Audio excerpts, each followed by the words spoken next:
was a 16mm motion picture that was produced in 1955 by John F. Jack Allen, local Spring Creek rancher, who did the cinematography, and A. Meredith, former city manager of Borger, Texas, who was the narrator.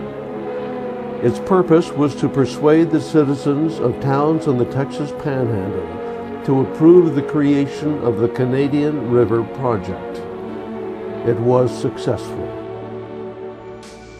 The monumental effort to build the Sanford Dam on the Canadian River, creating Lake Meredith and saving to date more than 3 million acre-feet of water in the Ogallala Aquifer, was documented by Jack Allen in 16mm motion pictures from 1961 through 1965. This is footage that has never been seen by the public. It is the story of CRMWA, the Canadian River Municipal Water Authority. The Llano Estacado, or Staked Plains, is a dry region in the Texas Panhandle, with less than 20 inches of rainfall in a good year. The early buffalo hunters carried their water, collected from springs and ponds. The first settlers were cattlemen and needed a more dependable supply. They drilled wells down into the Ogallala Aquifer, a vast, shallow reservoir of water-bearing sand, and erected windmills to bring it to the surface. Soon railroads extended across the plains, bringing farmers who needed water to grow wheat, corn, and cotton. Beginning in 1887, towns were created to supply their needs: Amarillo, Plainview, Pampa, Lubbock, Brownfield, Tahoka, La Mesa, O'Donnell, Slayton, Levelland, and finally Borger in 1926. Their inhabitants needed water to drink, to wash, to put out fires, to water their lawns. They too found it in the Ogallala. The Amarillo oil field was discovered in 1918, and industries were created.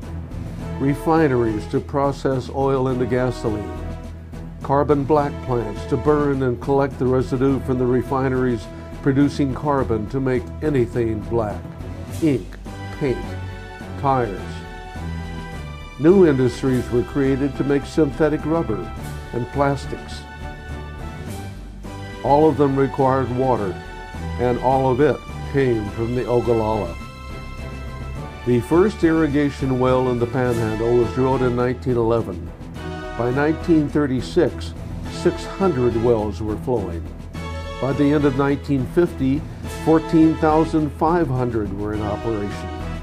By the middle of 1953, 25,000, and the water table was dropping an average of 2 feet per year, 20 times greater than its replenishment. The Ogallala is not a renewable source of water. It is replenished only by about 2 inches of water a year. Residents realized that something must be done to augment water from the Ogallala if they were to survive. Although rainfall on the Staked Plains is infrequent, when it does rain, it comes primarily from thunderstorms, dumping inches over small areas in a short time that flow into creeks, which flow into rivers. The Canadian River crosses the Texas Panhandle, and it periodically floods, up to half a mile wide and 10 feet deep. That water flows into the Arkansas River, which empties into the Mississippi, which ends up in the Gulf of Mexico. In the late 40s, it was estimated that 400,000 acre-feet of rainwater was lost every year. Wasted water, which if contained, could help satisfy the needs of Panhandle residents. In 1947, concerned citizens requested a study by the U.S. Bureau of Reclamation as to the feasibility of building a dam on the Canadian River to contain the floodwater. By 1949, the report was complete. Legislation was introduced in Congress, and Public Law 898-81, authorizing the Canadian River Project, was passed by Congress and signed into law by President Harry S. Truman on December 29, 1950. In 1953, the Texas legislature created the Canadian River Municipal Water Authority, and on November 24th, 11 member cities elected to confirm the creation of CRMWA. For the next 8 years, negotiations continued before member cities could reach agreement on the allocation of water and its cost. Financing the construction of the dam and aqueduct was eventually arranged through a loan from the United States government, with the project designed and constructed by the Bureau of Reclamation. The cities were required to pay for the project through the purchase of water and repay nearly all of the construction costs over the next 50 years, with interest. Only the costs allocated to flood control and fish and wildlife benefits were non-reimbursable. A contract was signed with the United States Bureau of Reclamation on November 28, 1960. The Reclamation Bureau had revised the cost to $96,060,000. At this time, this was the largest repayment contract ever for the Bureau in its 60-year history, and one of the first for the supply of municipal water. The H.B. Zachary Company received the contract for the construction of Sanford Dam on March 1, 1962, with a bid of $17,868,160. 1,200 days were allowed for its construction.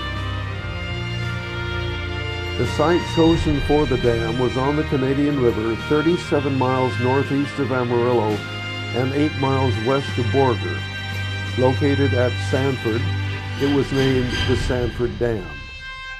Fritch is 5 miles south of the dam site. Sanford Dam is a simple structure consisting of 4 major components.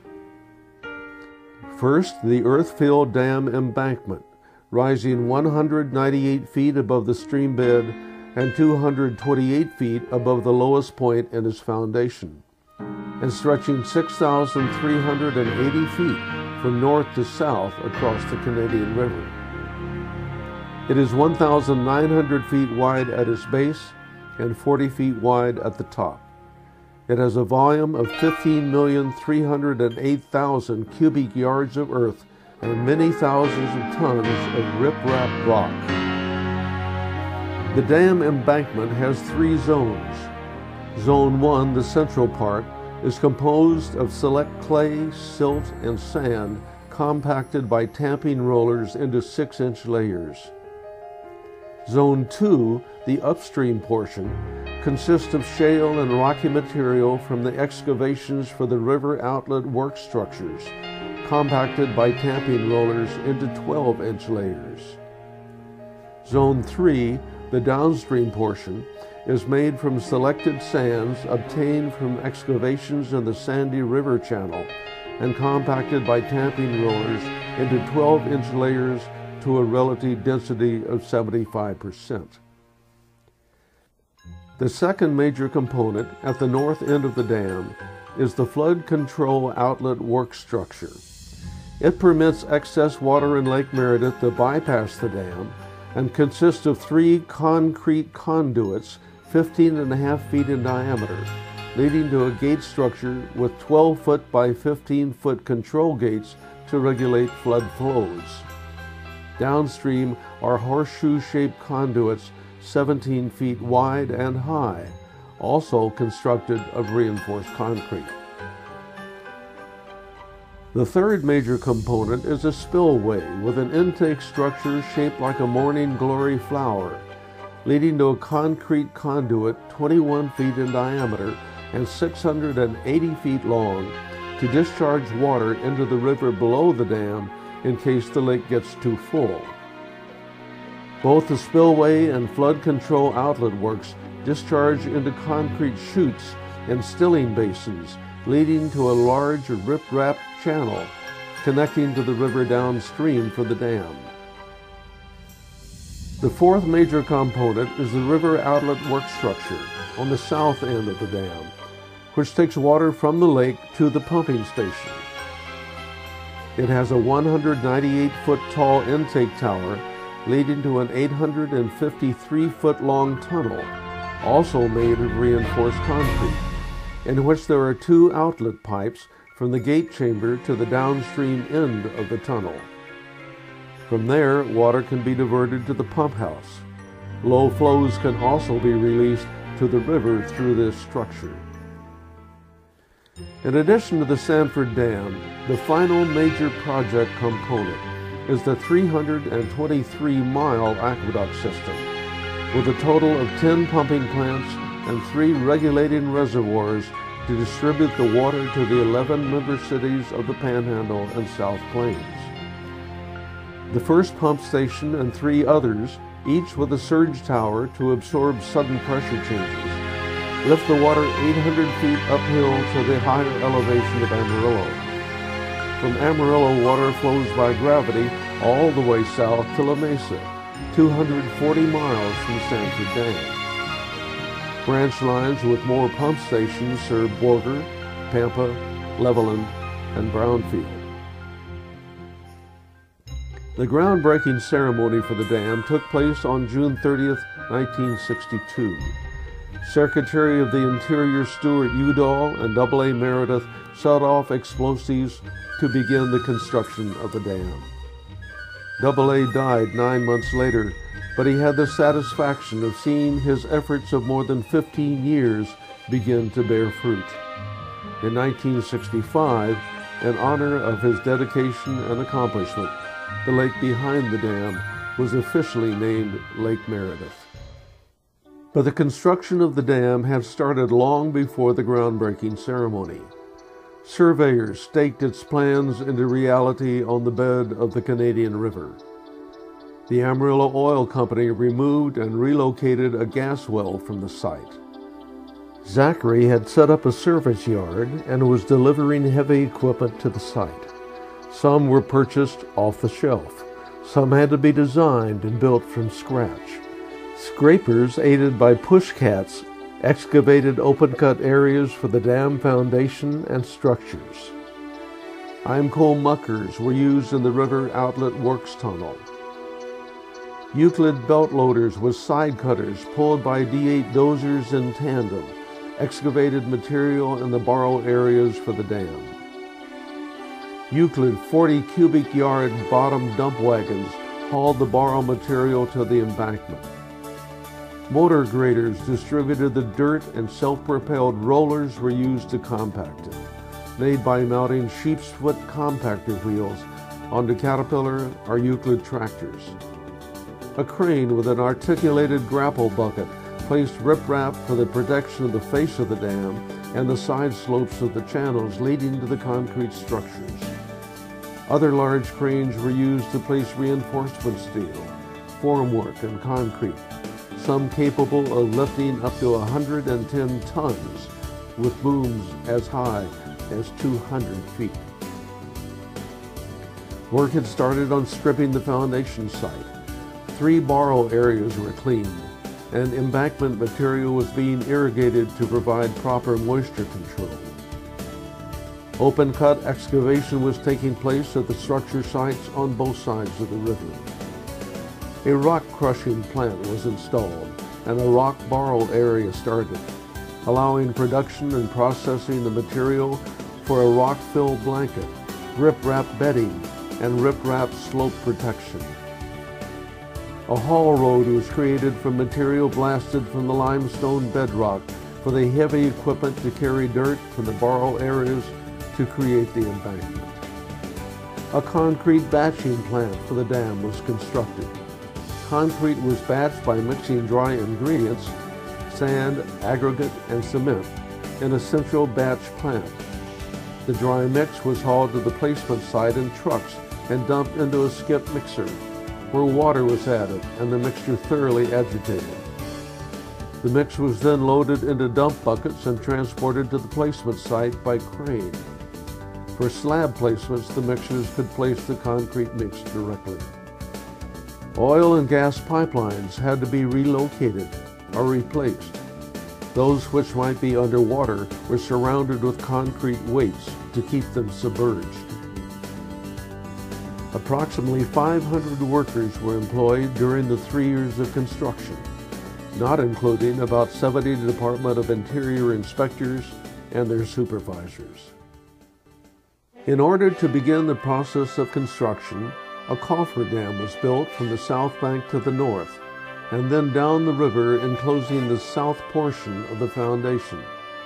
The potential high runoff threat of the Canadian River required the building of a 500-foot wide diversion channel with 2 dikes flanking the channel and riprap laid across the channel entrance and around the upstream ends of the dikes to protect the inlet from scouring. This channel had to be built first within the cofferdam before building of the embankment could begin. Work on the diversion channel began in March 1962 with excavation of the foundation trenches underneath it. Then the 2 foundation trenches were backfilled and embankment material was placed in the bottom of the channel and its dikes were built up on either side, while the stilling basin was excavated and soil cement was placed in its sides and bottom to prevent erosion by the water coming out of the channel. The diversion channel was complete by October 29th of that year.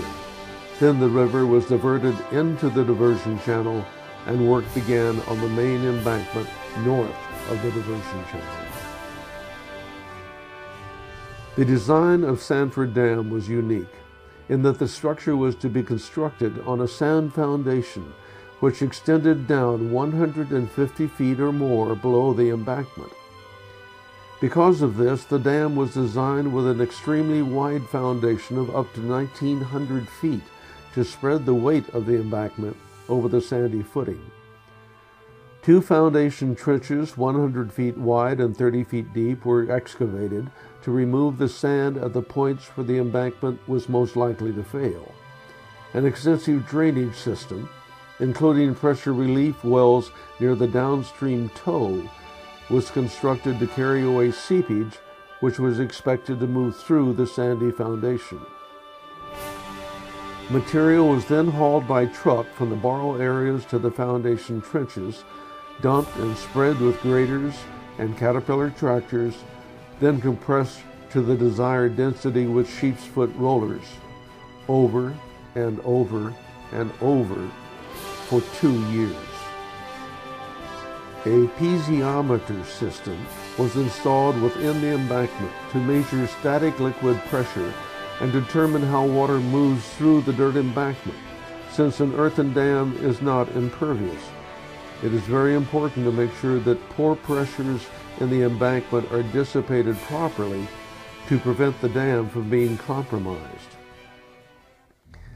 In May 1962, work began at the south end of the dam on the River Outlet Works Tunnel, 853 feet long from the intake tower on the upstream side of the dam to the pumping plant on the downstream side. Tunnel excavation was extremely hazardous due to chimneys, vertical underground caverns which had been filled with overlined rock. 27 chimneys were identified in the dam foundation. 4 more were found in the River Outlet Works Tunnel, and another in the gate chamber site. Full circle liner plate steel supports and additional reinforced steel to the concrete lining in the chimneys were required to support the tunnel. The River Outlet Works has a tunnel, but the flood control outlet works at the north end of the dam was created by open excavation. As much as 200 feet of material had to be removed for the stilling basins of these structures. Both the 3-conduit flood control outlet works and the spillway single conduit were created from reinforced steel bars embedded in concrete.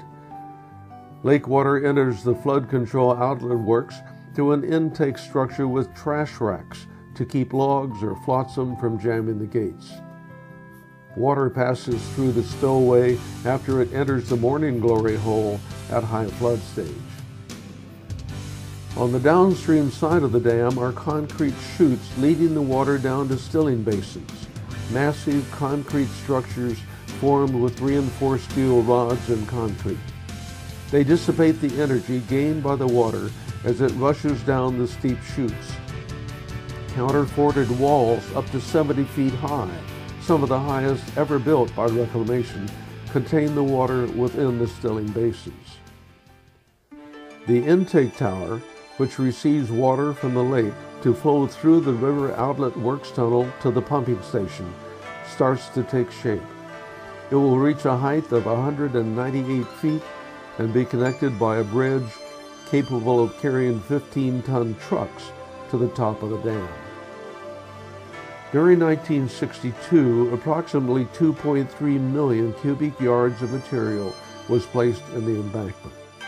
Zachary had completed 1/4 of the contract by the end of December. Excavation of the river outlet works tunnel and gate chamber were completed, and structural concrete placements began in April 1963. Placements in the flood control outlet and spillway began in May.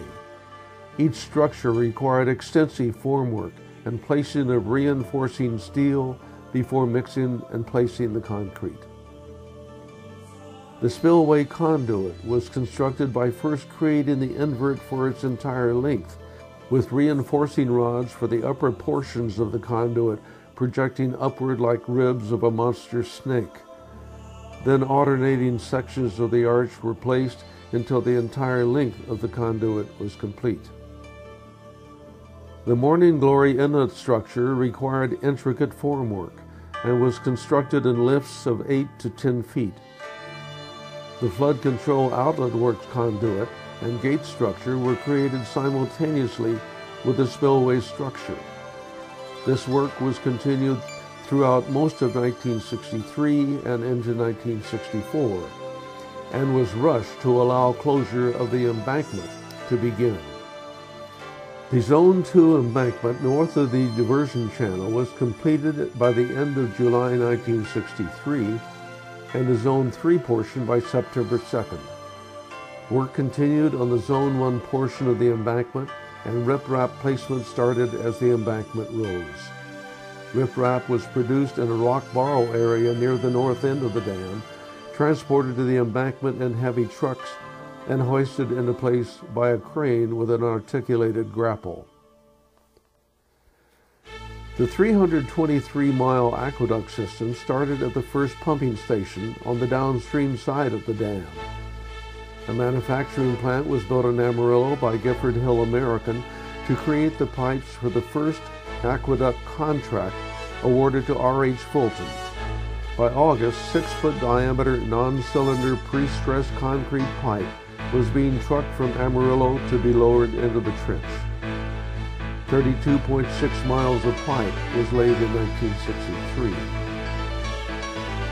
Larger pipe, up to 8 feet in diameter, was made in the same plant.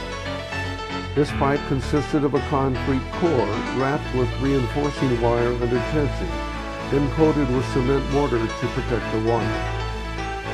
Each pipe section had a bell formed at each end, with a joint completed by a double spigot ring equipped with rubber gaskets on each side.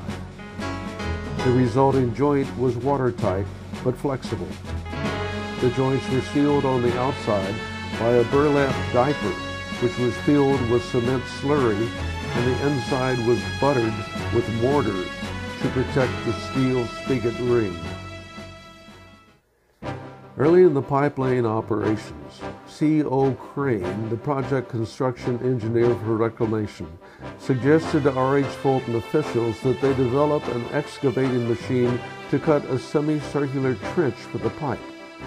A standard trenching machine was modified by attaching 2 specially shaped cutters to the ends of an axle geared to the excavation wheel, which made a smooth half circle for the pipe. Barber Green, a heavy equipment manufacturer, produced their own model of the trencher based on the Fulton design, and the operation became known as the deep cradle method of excavation. After the pipe was placed in the cradle, supported on cushions of sand near each end, The annular space between the pipe and the trench was filled with soil cement slurry. This provided perfect support without the need for mechanical compaction, which would have been needed for any other method of bedding the pipe. Similar methods were utilized for nearly all of the pipe laid on the project, resulting in the savings of millions of dollars. By late March, the regulating reservoir at Amarillo was under construction, as well as 4 surge tanks for this part of the aqueduct. Work continued at the dam. In October 1963, rock bedding and riprap was being placed in the flood control works and spillway discharge channel below the stilling basins. Formwork was proceeding on the flood control works gate chamber. The second aqueduct contract was awarded to Senviro Corporation of California in November 1963. R.H. Fulton was named the pipeline laying subcontractor, and a pipe manufacturing plant was built at Plainview to make pipe for the aqueduct from Canyon to Lubbock. Zachary finished excavation of the River Outlet Works discharge channel, the flood control approach channel, spillway and flood control chutes, stilling basins, and outlet channels in 1964.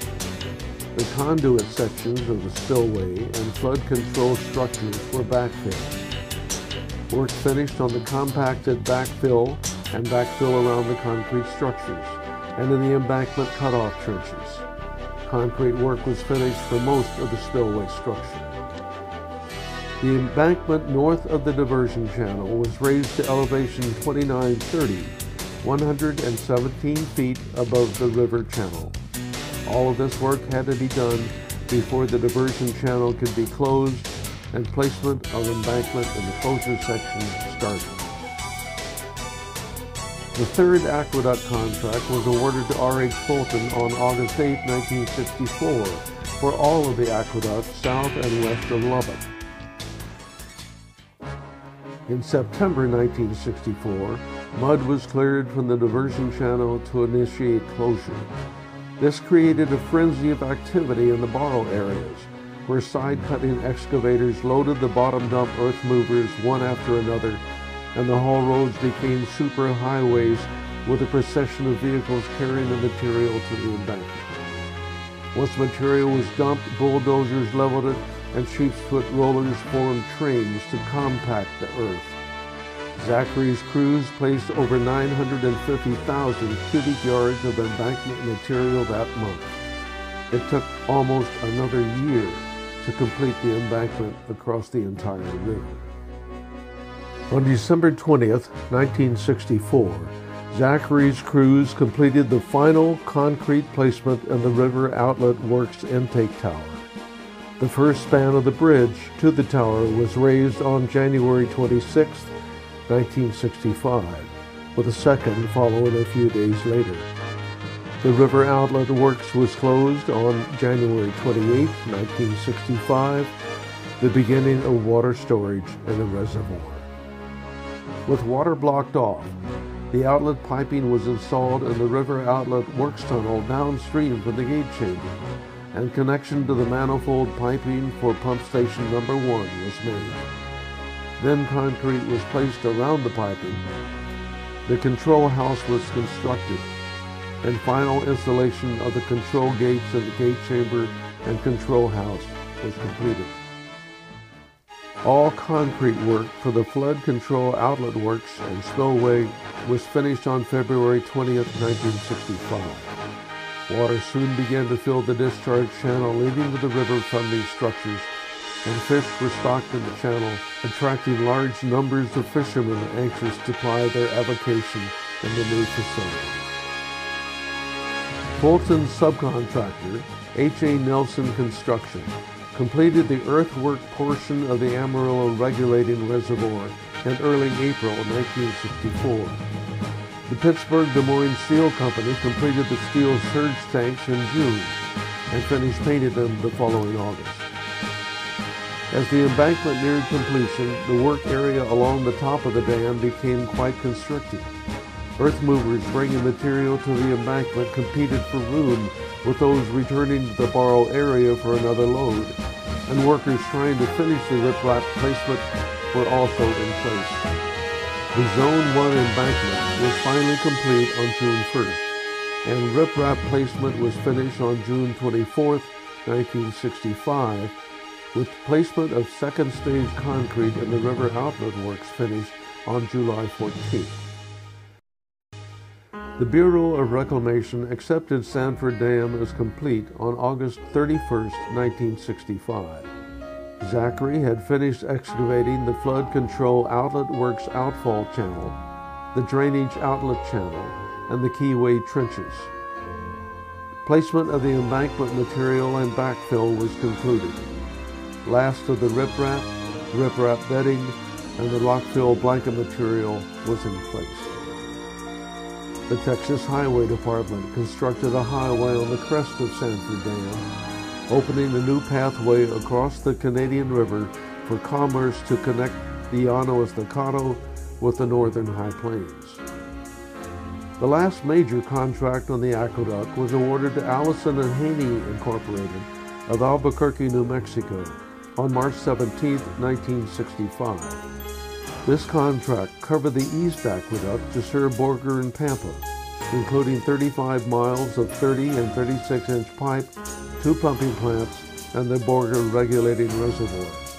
The contractor began work on April 20, 1965, and completed work in December 1966. Other contracts were awarded for chlorination stations along the aqueduct. By the end of 1965, Lake Meredith stored 214,761 acre-feet of water. Project water began to reach the cities as the aqueduct was filled for testing and initial operation.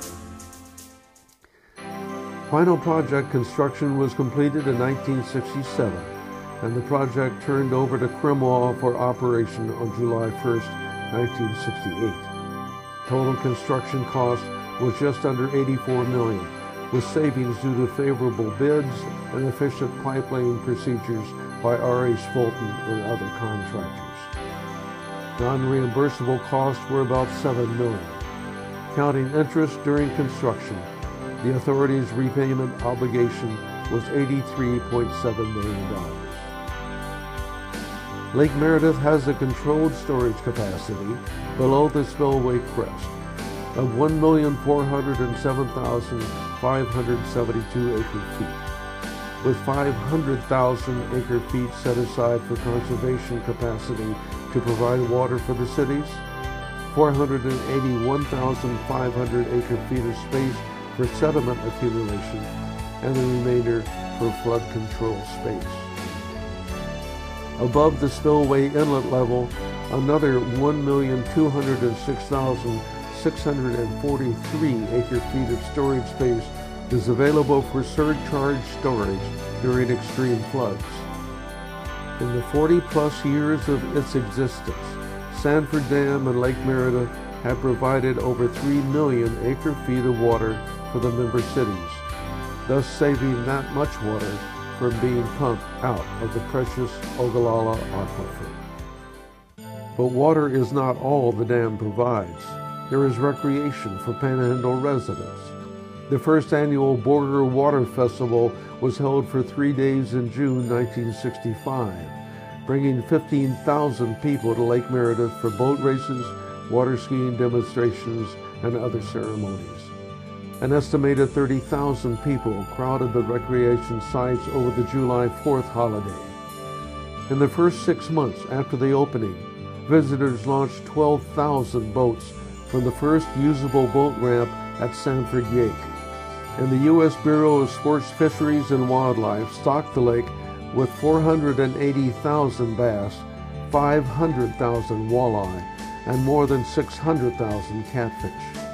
In 1965, more than 250,000 people frequented Sanford Lake Recreation Area. Access roads, boat ramps, picnic facilities, and comfort stations were provided to accommodate the many visitors to the lake. As many as 2 million visitors have enjoyed the lake and its recreation facilities in many of the years since it was built. It is a national recreation area administered by the National Park Service. And there are other benefits. The Canadian River downstream from the dam is not what it used to be, flat sand a quarter of a mile to a mile wide.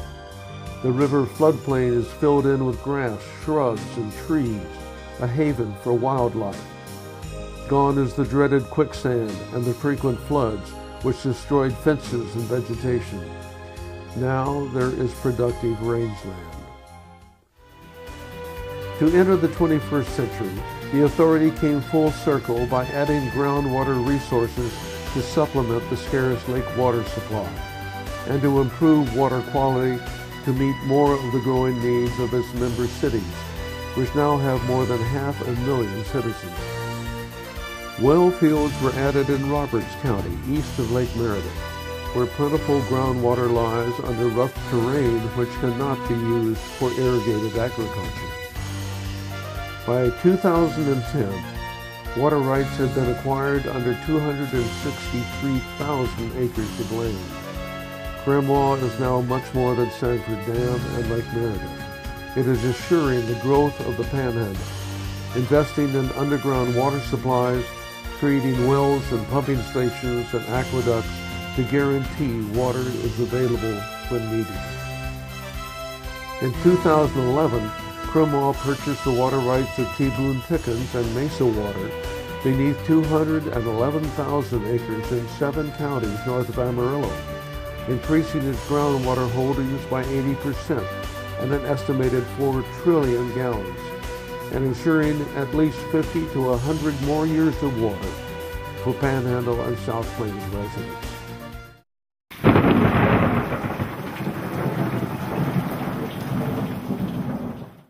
When Lake Meredith recovers from the current severe drought, it will continue to be the linchpin of CRMWA's water supply network, but the availability of groundwater resources will assure the ability of cities to supply their needs long into the future. CRMWA, creating responsible maintenance of water availability.